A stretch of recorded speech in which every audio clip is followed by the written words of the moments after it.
What is the most beautiful Gundam model kit? Now that is a difficult question to answer. When it comes to Gunpla, there's just so many kits out there of so many different designs, sizes, level of detail, and as they say, beauty is in the eye of the beholder. But what I'm going to be taking a look at today is definitely a contender for the most beautiful Gundam model kit of all time. This right here is the Master Grade Freedom Gundam version 2.0 cross contrast colors clear blue. Just like it says on the front of the box, this is a limited item and was an exclusive at the Gundam base in Japan. Personally, usually I'm not the hugest fan when it does come to kits with clear parts, especially clear color variants. But with this particular kit, and with the cross contrast color line, Bandai has amalgamated the clear parts with regular colored plastic parts, matte parts, pearl parts, metallic parts to really gel them together into something absolutely stunning. Like I mentioned, this right here was a Japanese exclusive, so if you do want one of your own, you can get yours exactly where I got mine, and that is from those awesome people over at Bai. Now let's wind back the clock and get this built. Just one glance at this box is enough to let you know just how special a kit you're in for. The box art is explosive with color, and on the sides of the box we get some images of what this absolutely glacial beast looks like once it is complete. It's a mix of clear blue, various different light blues, highlighted with a little bit of an almost steel aluminium finish. On cracking the box open, you can see that Bandai has followed through on their promise. I've opened tons and tons of Gundam boxes, but none has really looked this kind of almost cohesive and monochromatic as this right here. On top of the nice icy shades of colors we have in here, we also have an interesting sheet of water slide decals, which almost look like cracked glass, cracked ice, or almost like a glowing lightning bolt. Once you take a close look at the plastic, you can see that this is 100% a recolor of the 2016 version of Freedom Gundam, known as the Freedom 2.0. One absolutely stellar kit which I highly recommend that does have one Achilles heel, or should I say Achilles hip. This time though, it's in nice shades of ice blue, powder blue, and clear crystal. When it comes to the build of the Master Grade Freedom Gundam version 2.0 cross contrast colors clear blue, this is essentially 100% as the Freedom 2.0 we would have seen almost 10 years ago in the past. The biggest difference is the colors and the plastics in here do require a little bit of a different approach. We've got a lot of pearlescent colors, as well as translucent clears that are a little bit more delicate than your average Gundam kit, and that does come for the one issue this kit does have, so I'm just going to jump straight on into that. The hips on the Freedom 2.0 are very inclined to break. I mean, like 100% of the time, they are eventually going to break depending on how much you move your kit. So what you really have to do here is just lightly sand the hip pegs before assembly. Not too much or they will get loose and kind of sag around the place. Just a little bit all the way around so they're not too tight once they're attached in. There are some aftermarket metal parts out there if you want to be 100% that this won't break, but I find sanding tends to get the job done fine. Man, for me this kit right here, the Freedom 2.0, really is a blast from the past. It was a kit that I absolutely fell in love with when I first built it. I felt like sometime in the mid-2010s, Bandai just invented some kind of plastic model designing magic that just really ramped up what the kits were like, and this to me almost felt like a little bit of a pinnacle of that technological increase. For me, this particular time was the golden age of Master Grades. We got multiple Master Grade kits a year, 5, 6, 7 plus, and they were all absolutely fantastic. It really was a golden age. No amount of fancy real grades, nice high grades, or Chinese wannabes can ever compare, at least for me. Butter smooth assembly, beautiful part separation, minimal cleanup, they were just perfect. Modern Master Grades are absolutely perfect too, but Bandai really has gone full haul on them.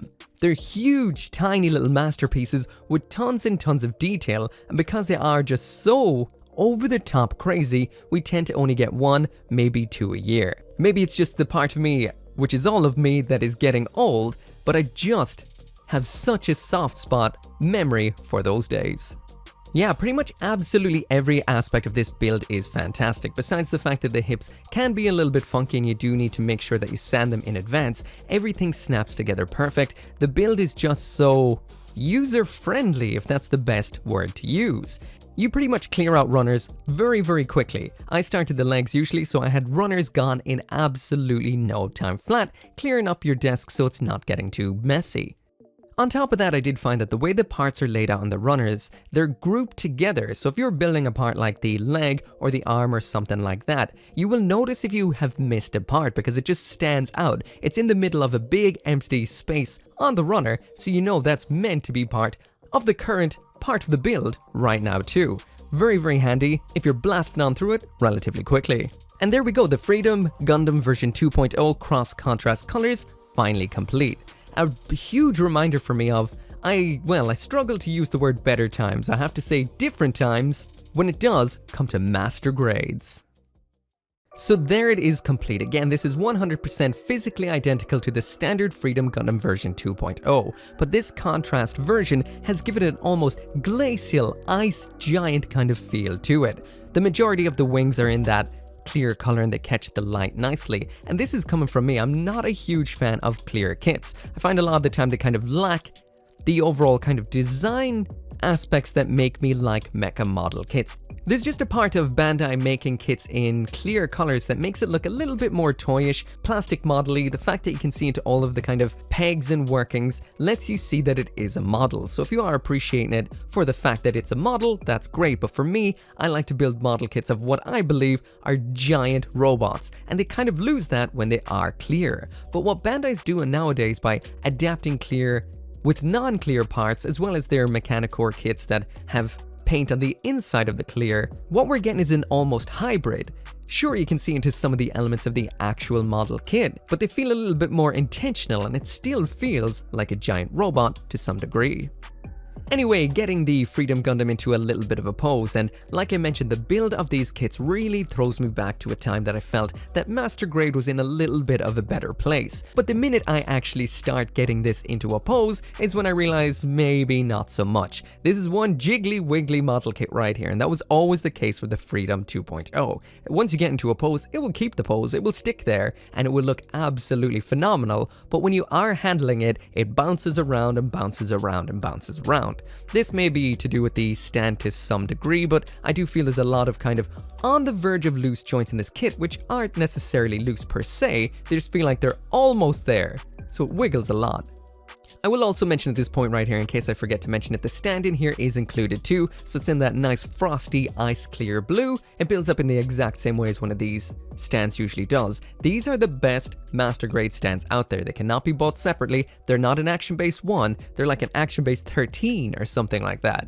This kit comes with a specific cradle for attaching onto the backpack, so it just kind of rests into it, which may also be part of why it wiggles a little bit, but overall, it's beautiful. The wings catch the light so beautifully. Something tells me I might just have to run out and get some more of these cross-contrast kits. Jumping on into the accessories now, and because it is Buildmas, I'm going to be just loading up my kit. I'm not going to be going through everything per se. First off, in here we do have a pair of beam sabers, again exactly the same as we would have seen with the standard Freedom 2.0. You can attach them end-to-end Darth Maul style, but what I'm going to do here is just pop off the beams and attach them onto the side skirts. This attachment is absolute arse, by the way. These will fall out all the time, so I recommend sticking a little bit of blue tack in there to hold them in place, otherwise they're gonna go AWOL. Definitely gonna go AWOL. Next up in here we do have a 1/100 scale pilot figure, which is Kira Yamato, again in that nice powdery pearly blue. The shield in here looking very nice in that icy blue too. There's the front and there's the back. I will mention you can see, because of the clear parts, into some of the actual pegs in here, which may or may not be to your taste if you want to see model kit bits or not. From a distance you won't really notice this, and I will mention the little attachments around back on this are a little bit on the finicky side and can pop off. Again, might be golden age back in my brain, but not in reality. Next up in here we've got the beam rifle, once again in these pearly blue colors. We've got a moving handle in the front. The standard handle moves a little bit too, and we do have a nice little bit of clear parts running down the length of it, catching the light nicely. When it comes to holding onto this, the hands in this kit are the type of master grade hands where you do have an articulated thumb and you swap out the fingers. So for holding on to this, you do need the trigger fingers like so. Pops on, holds on decently enough, not perfectly, and you pop into the hand just like that right there. Again, may fall out. Again, maybe not as well engineered as modern kits actually. Lastly then, in here we do have those nice decals. These are almost, like I said, cracks in ice or glass, or a little bit thunderbolty. They have a little bit of a blue outline and some silvering in them as well, so they are very bombastic when it does come to the color. They catch the light nicely and almost crack off a kind of lightning flash. Very, very nice, but sadly today I don't have the time to pop them on, so I'm gonna have to put them in storage with this. For a day I've got the time. But yeah, that is it. That right there is the Master Grade Freedom Gundam version 2.0 cross contrast colors clear blue, with all of its equipment on, up on its stand, finally in a bit of a pose with those massive beautiful wings spread. Like I said, I've never been a fan of clear kits really at all, but what Bandai is doing these days with some of their kits is making me very clear kit curious. This one mixes the colors together well, uses the clear in an almost ice sort of way. By the way, there is another cross contrast out there of the Justice, and it looks like this, a little bit mustardy. Maybe not quite as classy as this one right here, but again, that always comes down to your own personal preference when it comes to Gunpla. This one's just so icy, catches the light so nice, the clear parts look phenomenal, and the overall color scheme just works nicely. To some it may be a little bit on the monochromatic side, but it's definitely up there as one of the most beautiful Gundam model kits I have ever laid my eyes on. There's a Epion out there as well that I'm considering grabbing because it does look quite nice. And there is another bit of a kind of bluish beautiful Freedom coming out in future. That is the MGEX in this particular white color. I can't remember the name of it off the top of my head. I'll pop it on the screen. It's like going to be $600 or something like that. Whew, crazy. Anyway, that's another day of Buildmas, build number 27 of 50. Come back again tomorrow and I'll build another one. Bye-bye. As always, this video right here and every single video I make would not be possible without each and every one of you guys who watches this video. And special thanks at the end of this video right here to those who support on the channel memberships as well as over on Patreon, including Caleb Engelhart, Joe, OG59061, Scotty Thomas, and Simon.